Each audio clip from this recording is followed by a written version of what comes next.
narito na naman tayo para sa isang napaka-sweet at nakakakilig na love story nila Kalingap Edu at Ate Viancy. Ulat mo ay aking makilala at kung ano ako'y... Sa pagpapatuloy ng ating video ay ito na nga ang parang unang LQ ng LC Love Team dahil nga hindi nakapag-reply si Ate Viancy ng ilang araw kay Kalingap Edu dahil nagtatampo pala ito dahil hindi nakadalo ang binata sa binyag ng kapatid ni Ate Viancy.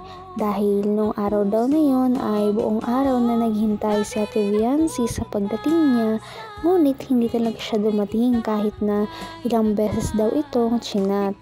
Nung araw naman na yon ay busy din talaga si Kalingap Edu sa mga ginagawa niya sa kanyang trabaho. Kahit hindi ipahalata ni Viancy ang kanyang sama ng loob at pagtatampo, ramdam talaga ito ni Kalingap Edu kaya naman sinusuyo niya na si Ate Viancy. Sorry na. Nabawi ako. Galit ka ba? Hindi. Ramdam ko eh. Ang dami po kasing ginagawa ko nun. Alam niyo na po, may binyagan naman po bagad. Oo. Kaya, syempre po, ako po yung mag-aasikaso at mga nanay. Yung mga hugasin. Laging ako hugasin. Sabagay. Hindi po doon natatanggalan hugasin. Sana tinawag mo ako, no? Hindi na nga po kayo nakapunta. At di ka kasi nag-chat. Kailang sabi na po ako nun. Sorry na. Kaya naman pala nagtampo si Ate Viancy dahil kahit ilang chat na daw siya ay hindi talaga siya pinuntahan ni Kalingap Edu. Kaya naman nagtampo siya at ilang araw din siyang hindi nakipag-usap ng maayos kay Kalingap Edu. Alam naman din ni Kalingap Edu na kasalanan talaga niya na hindi siya nakapunta dahil pinangako niya yon noon kay Ate Viancy na talagang pupunta siya sa binyag ng kapatid nito. Kaya naman nag-sorry talaga siya kay Ate Viancy na ganun nga hindi siya nakapunta at nag-sorry siya dahil sa mga nagawa niya. Matyagang nagsasorry si Kalingap Edu kahit na medyo hindi siya nililingon ni Viancy dahil talagang nagtatampo pa ito. Ngunit sabi niya na okay lang daw yon kahit na ang kanyang galaw ay hindi nagpapakita na okay siya. Kaya hindi siya tinatantanan ni Kalingap Edu.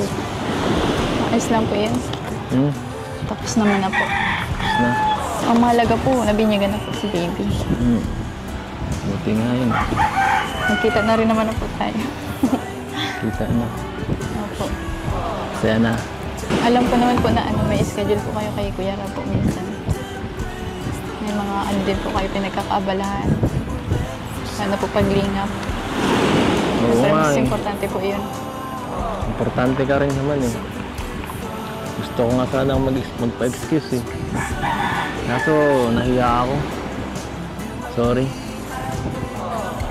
Nahiya ako magpa-excuse. Ayos lang po yun. Ayos lang po yun. Masaya na po na gano'n. Na naglilinga po kayo. Kesa naman po Hindi nga eh. Iba yung sinasabi ng Napaka-alalahanin at maintindihin talaga ni Ate Viancy dahil naintindihan niya na gano'n naman na merong ibang tungkulin si Kalingap Edu sa kanyang trabaho dahil nga naglilingap sila sa ibang mga tao at ang kanilang mga beneficiaries. Talagang kailangan din siya ng ibang tao kaya hindi may iwasan na may mga time na hindi talaga siya mapupuntahan o mauuna ni Kalingap Edu. Kahit daw na gusto man siya puntahan ni Kalingap Edu ay wala din talagang choice ang binata dahil importante nga ang kanyang ginagawang trabaho at nahiya daw siya na magpa-excuse sa kanilang paglilingap. At nakakatuwa din si Viancy dahil sinabi niya na mas importante ang kanyang paglilingap kesa sa ibang mga bagay dahil mahalaga na makatulong talaga sa kapwa at may mga bagay na kailangan talagang isakripisyo. Malungkot. Kanina pa po kayo dyan? Sa labas? Medyo. Nihintay ka namin eh. At gusto kitang makita. Pasensya na po. Kumpleto po kasi kami ngayon yung subject namin kaya hindi pa ako nakalabas agad. Okay lang naman kasi kahit anong oras ka naman lumabas. Naghihintay naman ako. Buti nga, nakita ka naman namin agad. Saka, hindi lang naman yun ang kaya kong hintayin eh. Ano po yun? Ano yun? Tinatanong pa ba yan? Hindi ikaw. Ano po ba? Anong klaseng tanong yan? Papahintay ka pa ba? Tumingin ka nga dito.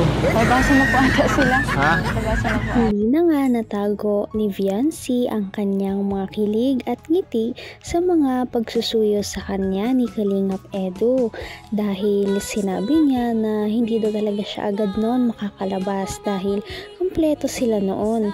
Kaya naman sabi ni Kalingap Edu na okay lang daw yon dahil kahit ano pang oras siyang lumabas ay talagang hihintayin siya nito at hindi daw siya dapat na mag-alala dahil hindi lang yon ang paghihintay na kaya niyang gawin dahil may iba pa siyang paghihintay na kaya talagang gawin. At ito nga ang paghihintay ng matamis na oo ni Ate Viancy at kapag ito ay nagpapayag na magpaligaw sa kanya. Kaya naman kinilig si Ate Viancy sa mga salita Naghihintay po tayo. Bihira lang to. Bihira lang kita makasama rito. Gusto ko lang sulitin. Ganda dito.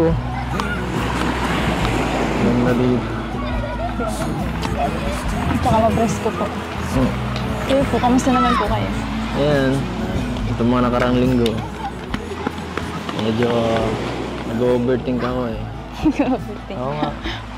Diba? Kasi, yun nga, kagaya yung anong sinabi ko kanina.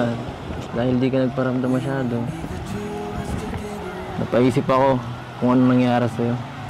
Kala ko napaano ka na eh. Pupunta na sana kita sa bahay niyo. Grabe na po kayo. Tanda-tanda ko na po. Nagpamiss lang po ako. Grabe ka ah. Joke lang. Joke lang po. Di magandang biro iyan, ang pamismong yan. Nag-e-enjoy talaga sila sa pag-uusap sa tabi ng dagat dahil medyo matagal-tagal na nga simula noong nag-usap sila sa tabing dagat dahil sunod-sunod nga ang kanilang mga out of town na trip at mga vlogs na ginaganap sa ibang lugar, mga paglilingap kaya naman hindi na sila nakakapunta doon sa gilid ng dagat at makapag-usap-usap. Kaya naman sinusulit din talaga ni Kalingap Edu ang pagkakataon na yun. At sabi din niya na totoo na nag-overthink siya ng mga nakarang araw dahil nga hindi siya sanay na hindi na sila nag-uusap ni Ate Viancy.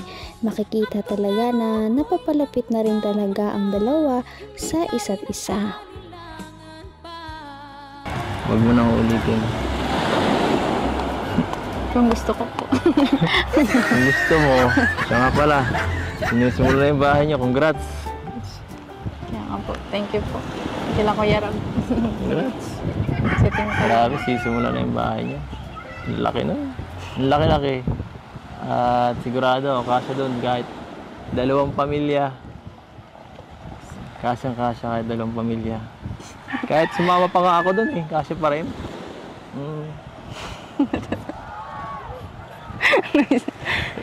Namiss niyo po ata yung kamay ko. Ah. Oh. Miss na miss.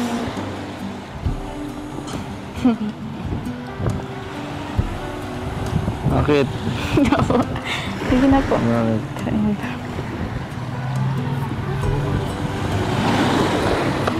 Ano? Thank you din. Inopen na nga ni Kalingap Edu ang usapan tungkol sa bagong bahay nila dahil nalagdagan na daw ang lupa na sakop nito. Nalagdagan ito ng another 100 square meters na nagkakahalaga ng 200,000 pesos. Kaya naman nagpasalamat si Ate Viancy at hinawakan ni Kalingap Edo ang kanyang kamay upang makipag-shake hands. At hindi na nga ito agad nabitawan ni Kalingap Edo dahil namimiss niya na nga talaga si Viancy dahil matagal na silang hindi nagkita at nagkaroon pa sila ng alitan sa pagkita ng dalawa dahil hindi sila masyado nakapag-usap sa mga bagay-bagay at magpapatuloy pa ito sa ating susunod na video. Kaya naman sana ipatuloy natin silang suportahan at mahalin si Viancy, si Kalingap Edo at ang Kalingap team. Yun lamang at maraming salamat sa panonood. Abangan natin kung magkakatuluyan ba talaga si Kalingap Edo at Viancy. Hanggang sa muli. Bye! Niyo'y abot